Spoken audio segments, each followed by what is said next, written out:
Close amped-up footage of the brain could better identify concussions, thanks to a new imaging technique called phase-based amplified MRI.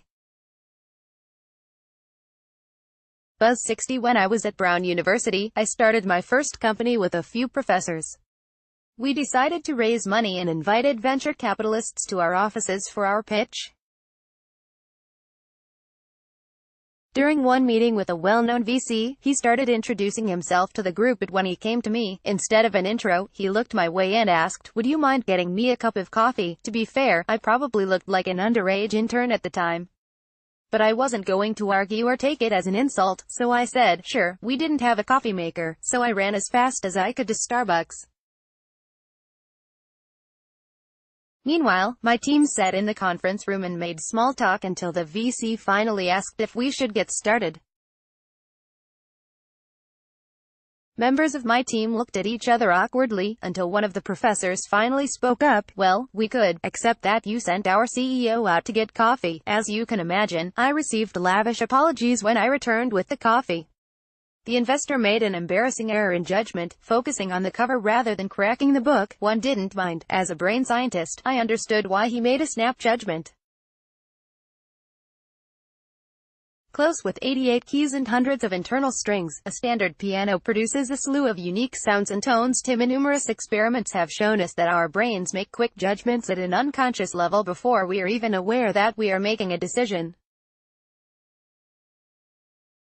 We are especially quick to analyze human faces.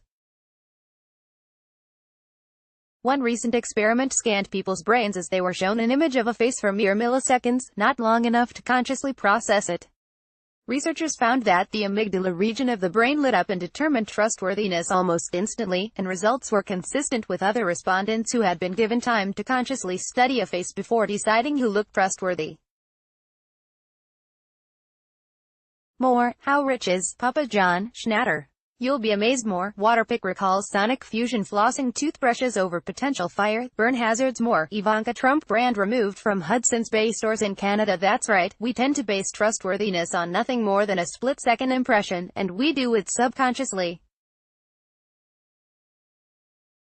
For those of you thinking of a facelift or nose job, you may want to read the study for tricks to make your face appear more trustworthy. Other experiments have shown that our impressions of faces pretty accurately predict whether a person is introverted or extroverted and which political candidate will win an election. One study even showed that people can accurately predict someone's sexual orientation, but only if they go with their subconscious gut response. When test subjects were asked to think carefully about their answers, they became less accurate. So much for thinking. Being able to quickly size someone up is a valuable evolutionary skill. Before civilization, when we encountered strangers in the forest, it was necessary to be able to quickly determine who could be asked for help, who was a potential mate, and who should be avoided at all costs. Those types of gut decisions likely were the difference between life and death. Of course, in modern times, there is less chance that a stranger is going to eat us, and we have incentive to strike a balance between snap judgments and careful analysis. Charles Darwin once said evolution doesn't necessarily translate into progress, and in this case, nothing could be closer to the truth. Tremendous inequalities and prejudice have resulted from our evolutionary instinct to judge people solely on their faces. Recognition of our own biases, and making an effort to treat each other fairly is a keystone to helping societies become less racist, sexist, and otherwise bigoted.